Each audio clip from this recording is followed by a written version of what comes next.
خانہ کعبہ کی تاریخ۔ جب حضرت آدم علیہ السلام وحی سے زمین پر تشریف لائے تو بارگاہ الہی میں عرض کیا، خدایا میں یہاں نہ تو ملائکہ کی تسبیح و تکبیر سن سکتا ہوں نہ ہی عبادت کر سکتا ہوں۔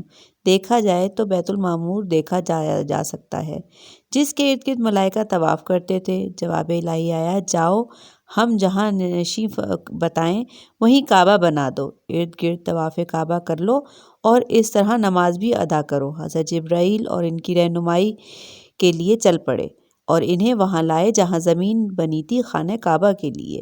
جھاگ پیدا ہوا اور وہی جھاگ پھیل کر پوری زمین بنی۔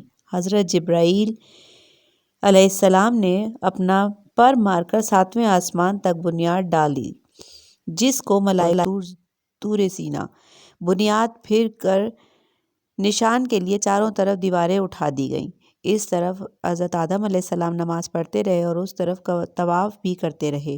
طوفان نوح تک کعبہ اسی حالت میں رہا اور اس وقت وہ عمارت تو آسمان پر اٹھا لی گئی اور یہ کعبہ کی جگہ اونچے ٹیلے کی طرح سے رہ گئی، مگر لوگ پھر بھی برکت کے لیے یہاں آتے رہے، دعائیں مانگتے رہے۔ پھر حضرت ابراہیم علیہ السلام کے زمانے تک کعبہ اسی حالت میں رہا۔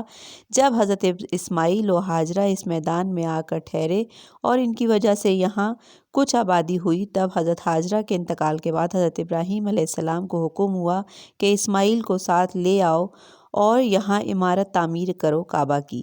اس کی نشانی اس طرح فرمائی گئی کہ ایک بادل کا ٹکڑا بھیجا گیا ہے اور اس کے سائے سے کعبہ کی حد مقرر کر لی جائے۔